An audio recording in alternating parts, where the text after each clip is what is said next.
Ever stop to think about interest? You know, that thing with loans, mortgages, credit cards. Right, it seems so fundamental. Yeah, but it also goes by names like Usury or Riba.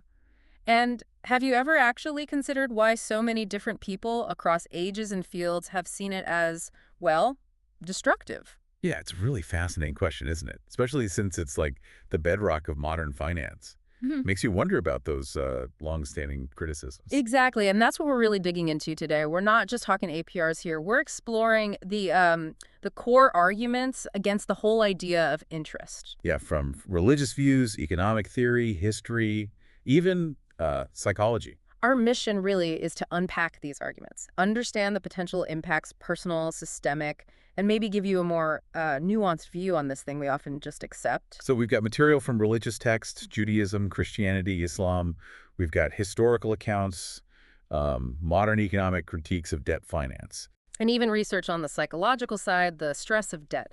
Okay, so let's maybe start with religion. Seems like there's a pretty common thread there, traditionally, about interest being iffy. That's right. The main idea seems to be that profiting just from someone else's need, especially if they're vulnerable, is unethical. Okay, like in Judaism, the Torah seems pretty explicit, right? Banning interest between fellow Jews. Yes, Exodus 22.25, Leviticus 25.37, those specifically mention it.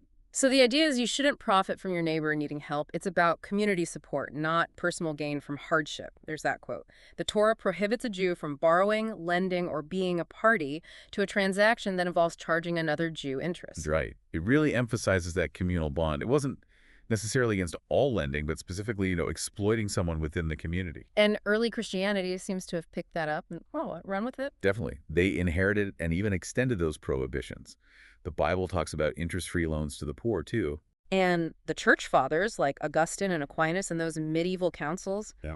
they were pretty forceful. That Second Lateran Council quote about the ferocious greed of usurers. Wow. Yeah, strong language. Yeah. And they even threatened excommunication. Aquinas argued it was exceedingly unnatural. Unnatural. How so?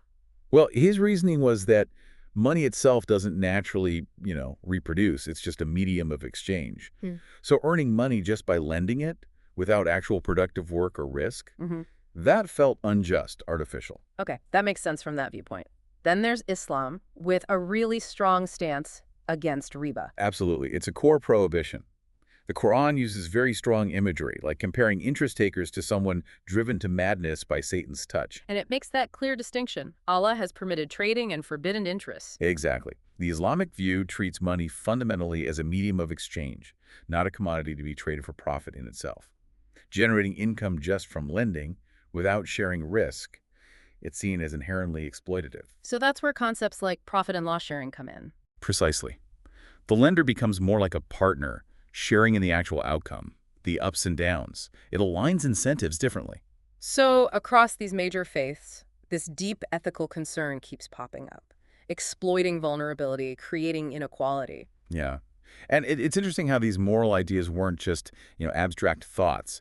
They actually shaped historical practices. Right, it wasn't just sermons. Societies actually put rules in place, didn't they? Restrictions, even bans on interest. Absolutely. Go back to antiquity philosophers like Plato and Aristotle were against it too, called it unnatural. So it wasn't just religious figures. No, the source mentions Moses, Plato, Aristotle, and Muhammad. All denounced usury, meaning any interest back then. And lots of early states, Greece, Rome, India, they actually outlawed loans with any interest at all. And that carried on into medieval Europe with the Catholic Church's big ban. For sure. Under canon law, charging any interest was considered sinful. The source says the church regarded the charging of interest at any rate as a sinful practice. Wow. So even when secular laws started to loosen up later, that moral stigma, Hmm. it kind of stuck around for a while. It really did. And remember, this wasn't just a European thing. We mentioned the Quran's ban on riba from the 7th century, and Jewish law goes way back to the Bible. So the takeaway seems to be that historically, this wasn't some fringe idea. Many societies saw charging interest, any interest, as wrong or illegal. Exactly. The quote, in many historical societies, including ancient Christian, Jewish, and Islamic societies, usury meant the charging of interest of any kind and was considered wrong or made illegal, sums it up. It was about preventing exploitation, protecting the community. Okay, so we've covered the religious and historical angles, those deep ethical worries. Let's shift gears now to more modern economic arguments. What are the big critiques today? It feels like it goes beyond just morals now. It does. Modern critics often focus on the practical damage. Predatory lending is a huge one, how it creates these awful debt You cycles. mean things like payday loans, Yeah, title loans? exactly. And even some credit card practices. They often target folks who are already struggling, low-income households, minority communities. You see those storefronts, right? Advertising loans with APRs in the hundreds of percent, 300, 400%. It's wild. It really is. And the trap is people can't pay it back quickly, so they roll it over or take out another loan just to cover the first one. Precisely.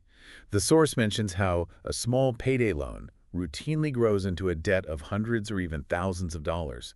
It's a nasty cycle. So that's a key economic critique, these debt traps. The payments are designed to be unaffordable almost. Yeah, leading to this constant borrowing, people having to cut back on essentials just to make the interest And payments. then there's the whole wealth transfer issue, inequality. Right. Think about where all that interest money goes. It flows from borrowers, often those with less, to lenders, the financial institutions, those with more. The Islamic perspective highlighted that too, right? That it widens the gap. It does. And, data backs this up. In the U.S., payday borrowers are disproportionately women, people of color. And just think about mortgage interest, credit card interest. It adds up to a massive shift of wealth towards the financial sector. Okay, so individual harm, growing inequality, but what about the whole system? Some argue that relying so much on interest-bearing debt can actually destabilize the economy itself. Yeah, that's a major argument. The idea is basically that as more and more money from wages, from taxes, has to go towards just paying interest on existing debt. Then there's less left over for actual spending or investing. Exactly. Less money for consumption, less for investment. That can slow down economic growth, Yeah. and it can create this vicious cycle. Governments might need to impose austerity Cutting public services, raising taxes. just to cover their debt payments, which further dampens the economy. Our source notes exactly that. Less money available for spending on consumption and investment, slowing growth. Some even link the huge credit boom before 2008, fueled by interest, directly to that financial crisis. So yeah, big systemic risks, potentially. Now, moving from the economic, what about the human cost? The psychological impact of being buried in high-interest debt. Oh, it's huge. The link between this kind of financial stress and mental health problems is really, really strong. I saw notes connecting it to stress, anxiety, even depression. Definitely. Studies show people with significant loan payments are much more likely to face depression, even suicidal thoughts sometimes. The American Public Health Association talks about adverse health impacts, things like stress, anxiety, depression, and high blood pressure, directly linked to unsecured high-interest debt. That's heavy. Just trying to manage the payments takes such a toll. It really does. Yeah. And it's not just clinical diagnoses, it's the day-to-day anxiety. The source mentions how even simple things like opening envelopes can trigger feelings of anxiety and panic. Yeah.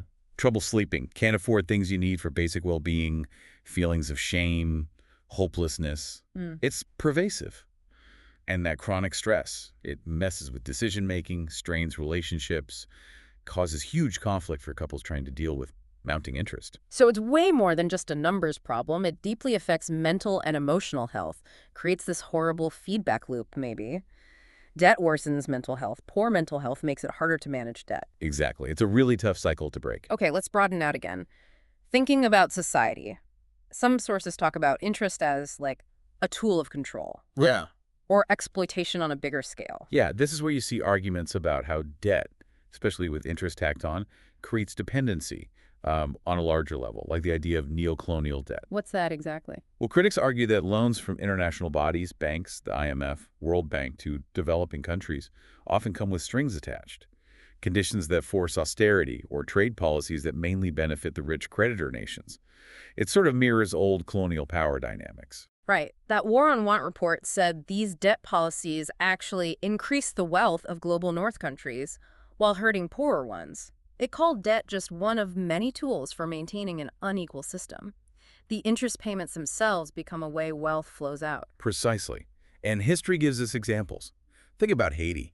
After their revolution, France forced them to pay this enormous indemnity. With interest, it took them until 1947 to pay it off. Wow, over a century of debt payments to their former colonizer. Yeah. Thomas Sankara, the president of Burkina Faso, put it bluntly. Those who lend us money are those who had colonized us before. He called modern debt a cleverly managed reconquest of Africa. So these huge interest payments directly stop countries from investing in themselves. Schools, hospitals, businesses. Absolutely. The money gets diverted.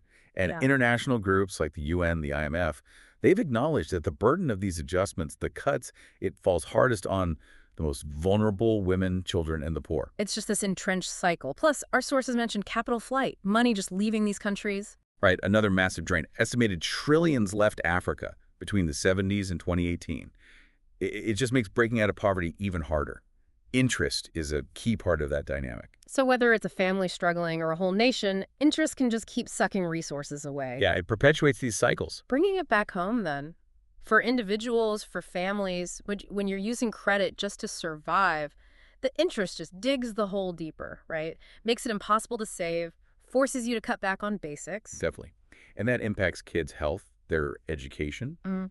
It really casts a long shadow on their future.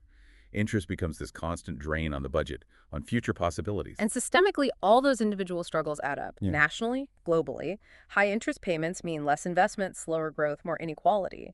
It just keeps widening that gap between rich and poor, feeding dependency. It's all interconnected.